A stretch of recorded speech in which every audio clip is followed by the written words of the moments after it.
창세기 43장 1절에서 15절의 말씀입니다. 그 땅에 기근이 심하고 그들이 애굽에서 가져온 곡식을 다 먹음에 그 아버지가 그들에게 이르되 다시 가서 우리를 위하여 양식을 조금 사오라.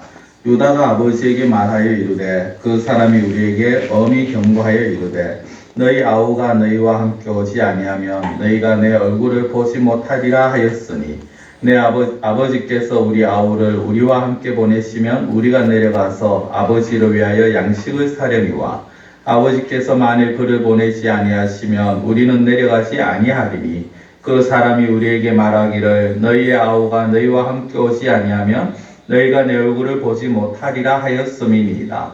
이스라엘이 이르되 너희가 어찌하여 너희에게 또 다른 아우가 있다고 그 사람에게 말하여 나를 괴롭게 하였느냐.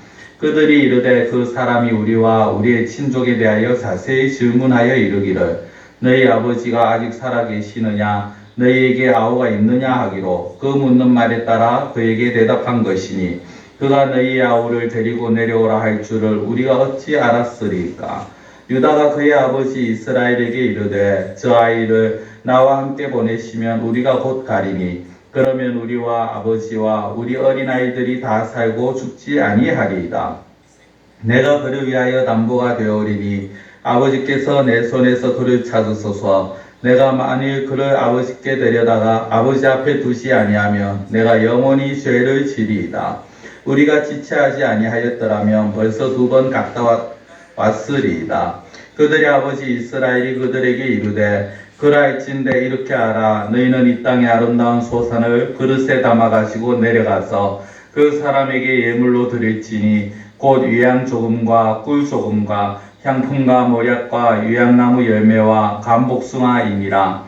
너희 손에 갑절의 돈을 가지고 너희 자루 아귀에 도로 넣어져 있던 그 돈을 다시 가지고 가라. 혹 잘못이 있었을까 두렵도다. 네 아우도 데리고 떠나 다시 그 사람에게로 가라. 전능하신 하나님께서 그 사람 앞에서 너희에게 은혜를 베푸사 그 사람으로 너희 다른 형제와 베냐민을 돌려보내게 하시기를 원하노라. 내가 자식을 잃게 되면 이르리이다.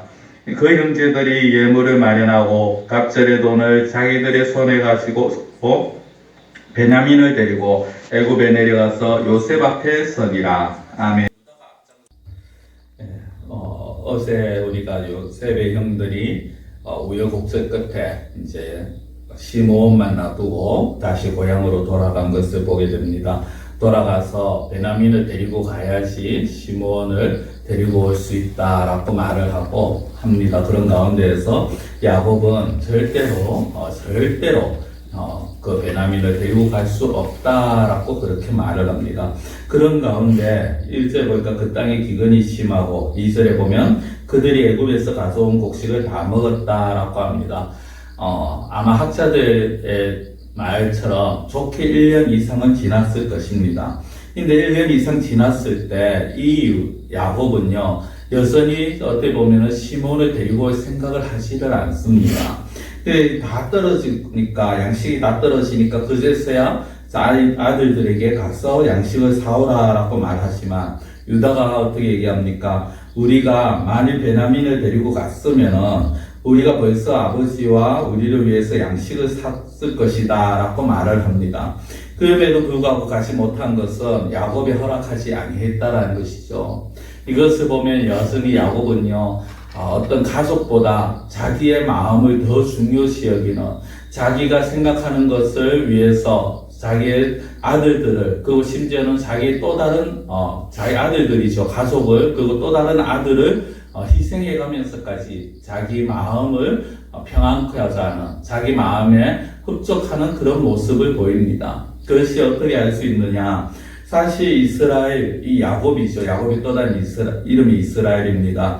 이스라엘이라는 이 이름처럼 야곱이라는 이름이 아니라 이스라엘처럼 하나님과 겨루어서 이겼다. 즉 하나님과 함께하고 하나님께 어떻게 실험을 해서 그 응답을 받는 그 정도의 그 열심, 그 믿음은요 지금 이 야곱에게는 어느 순간 사라지고 없는 것입니다.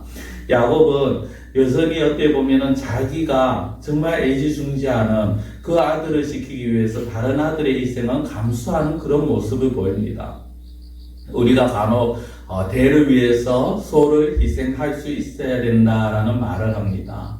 근데 소가 어떻게 보면 값어치가 없다라는 것이 아니라 큰 것을 위해서 작은 것은 부득불하게 희생될 때가 있다라는 것이죠. 어떻게 보면 야곱에게 있어서는요, 시몬은 베냐민보다 못한 존재로 그렇게 취급을 받은 것입니다. 그래서 지금 야곱이 이 뒤에 보면 유다가 나오는데요. 유다의 말처럼 그 어떤 면에서 보면 그 벌써 2번이나 갔다 왔을 수 있는 그런 기회가 있었음에도 불구하고 이 야곱의 고집 때문에 이 시몬을 데리고 오지도 못하고 양식을 더 사지도 못하는, 그래서 힘들고 어려운 나날을 겪고 있다라는 것입니다. 어제도 말씀드렸습니다만은 나의 어떤 고집, 그리고 나의 어떤 만족, 내 생각 때문에 우리가 속해 있는 공동체가 피해를 볼 수 있고 어려움을 당할 수 있다면 그것은 잘못이라는 것입니다. 어쨌든 이런 어떤 야곱의 고집 가운데서 이제 야곱이 다시금 변화하는 그 모습을 좀 보이는데요. 그 중앙에 누가 있느냐 하면은 유다라는 인물이 있습니다. 이 유다라는 인물은요, 어떻게 보면 참 선을 행하는 것 같으면서도 또 그렇지 못한 삶을 또 살아가는 그런 모습들을 반복해서 보였습니다. 요셉이 팔려갈 때도 사실은 유다가 앞장서서 요셉을 팔았습니다. 그렇다고 해서 유다가 요셉을 파는 일에 요셉을 어떻게 보면은 악으로 그렇게 고통으로 몰아넣었다기보다는요, 사람들이, 그 형제들이 구덩이에 요셉을 집어넣고 요셉을 어떻게 할까, 죽일까 살릴까 하는 그 순간에 유다가 깨어낸 것이 무엇입니까? 그 길을 지나가는 미디안 상인을 통해서 유다를 살리는 것이었습니다. 유다 입장에서는 어떻게 보면은 이 요셉을 살리는 것이 가장 급선무였기 때문에 일단 그곳에서 건져내서 노예로 파는 그런 일을 감행을 합니다. 이것만 봐도 사실 유다가 얼마나 동생을 사랑했는가, 요셉을 위했는가를 알 수 있습니다. 그러나 그의 삶은 또 여전히 어떤 면에서 보면은 전혀 본이 되지 아니하는, 그리고 믿음의 삶을 보이지 아니하는 그런 것을 볼 수가 있습니다. 그것을 어떻게 알 수 있느냐? 우리가 며칠 전에 보았습니다만은 1장에 보면요. 38장입니다. 죄송합니다. 38장에 보면 유다가 자기의 아들들이 하나님 앞에 죄를 지어서 죽는 그런 모습들이 나옵니다. 그런데 그 막내 아들까지 어떻게 보면은 죽을까 두려워서 며느리에게 결혼을 시키지 않는 그런 일을 벌이게 되죠. 자기의 아들을 중요시 여기는 것, 그래서 어떻게 보면 해야 할 일을 하지 않는 것, 이 어떻게 보면 자기 아버지의 모습을 그대로 빼다 박은 그런 모습입니다. 이 유다는 그런 가운데서 며느리 다말의 지혜로 인해서 자신의 허물을 깨닫게 되고 발견하게 됩니다. 그리고 이제 다시금 가족이 있는 곳으로 돌아옵니다. 왔다라고 우리가 추정을 할 수 있습니다. 왜냐하면 오늘 이렇게 가족들이 같이 음식에 대해서 말을 하기 때문이죠. 돌아와서 이제는 유다가 야곱을 설득을 합니다.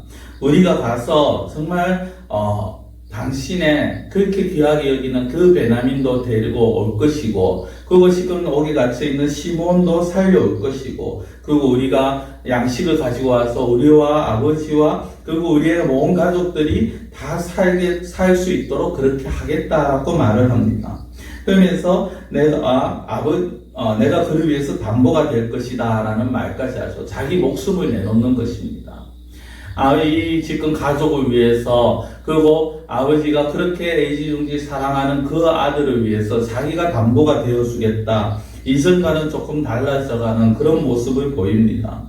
그 모습을 보이니까 이제 야곱이 변화가 일어납니다. 그렇다면은 이제 내가 너희들에게 조금의 어떤 예물을 준비할 테니 그 예물을 가지고 가라. 그리고 이전에 너희들이 가서 값을 치르지 못한 그 돈과 이번에 새로 또 양식을 살 돈까지 엎어 가시고 가라. 하나님께서 그렇게 돌려보내시기를, 다른 형제와 베냐민을 돌려보내시기를 원하지만은 내가 자식을 잃게 되면 잃으리라라는 그런 말까지 하게 되었습니다. 어떻게 보면은 마지막에 갔어야 이제 결국엔 유다 설득의 마지막 부분에 갔어야 결국 포기하고 하나님께 모든 것을 맡기는 그런 모습을 보이게 되었습니다. 오늘 우리가 이 말씀을 보면서요, 우리가 크게 두 가지를 생각해 볼 수 있습니다. 하나는 유다처럼 다른 공동체를 위해서 자기를 희생할 줄 아는 그런 자세에 우리가 들어가야 하는 것입니다. 내가 기꺼이 나를 위해서 다른 공동체를 희생하는 것이 아니라 공동체를 위해서, 내가 속한 공동체를 위해서 내 자신이 손해가 될 수 있다 할지언정 그 공동체를 위해서 내가 기꺼이 희생을 하겠다라는 그런 자세를 보여야 되는 것입니다. 또 한 가지는요, 이 야곱의 마지막 고백처럼 하나님께서 은혜를 베푸사 너희와 너희 다른 형제와 베냐민을 돌려보내게 하시기를 원하노라. 내가 자식을 잃게 되면 이르리로라는 이런 고백을 할 수 있어야 합니다. 어떤 일에 있어서 내 힘으로 무엇인가 되기를 원한다, 내가 이렇게 되기를 원한다가 아니라 하나님께서 이렇게 해주시기를 원한다, 하나님께서 은혜를 베푸시기를 원한다. 그러나 설령 그것이 잘못된다 할지언정 그러나 그것 역시 하나님의 뜻으로 알겠다라는 고백을 할 수 있어야 하는 것입니다. 내가 하나님께서 은혜를 베푸사 하시기를 원한다. 그러면서 그 뒤에 내가 자식을 잃게 되면 이르리로다. 하나님께서 은혜를 베푸시지 아니하여도, 물론 하나님께서 은혜를 베푸시지 아니하실 일이 없지만 그렇게 보여진다 할지언정 그것 역시 하나님의 뜻으로 알고 감수하겠다라는 그런 자세를 우리가 가져야 될 것입니다. 기도드리겠습니다. 사랑의 하나님 아버지, 시간이 지나고 다시금 양식이 떨어져 이제 또다시 그들이 고통 속에 있을 때 유다는 자기가 담보가 되어서 그 베냐민을 데리고 또 이렇게 애굽에 내려갔다 오겠다라는 그런 말을 하는 모습들을 보게 되었습니다. 자기가 희생이 되어서라, 희생을 해서라도 자기 가족을 위해서 기꺼이 이 일을 감당하겠다라는 그 유다의 모습을 우리가 생각하면서 어떻게 보면은 우리가 속한 공동체 안에서 내 자신을 챙기고 나만을 생각하는 모습이 아니라 그 공동체를 위해서 내가 희생해야 할 부분이 있다면 희생하겠노라고 다짐하고 고백하고 결단하는 그러한 모습들이 우리의 삶 가운데 이루어지게 하여 주시옵소서. 하나님 아버지, 원하옵고 바라옵기는 하나님 정말 이 유다의 그 모습과 달라진 모습, 그리고 또한 야곱이 마지막에 정말 하나님께서 은혜를 베푸시기 원하되 그렇게 되지 아니하여도 그것 역시 하나님의 뜻으로 알고 감수하겠노라는, 그 역시 하나님의 뜻으로 알고 받아들이겠노라는 이러한 야곱의 고백을 저희들이 소유할 수 있게 하여 주시옵시고, 야곱처럼 하나님께서 은혜를 베푸시기 원하노라, 그러나 이르면 이르리로다는 이런 모습으로 하나님만을 온전히 의지하고 하나님의 뜻을 구하면서 하나님의 인도하심 따라, 섭리 따라 모든 것을 맡길 수 있는 그러한 저희들의 삶이 될 수 있도록 주장하여 주시옵소서. 하나님께서 함께하여 주시옵시고 하나님께서 붙들어 주시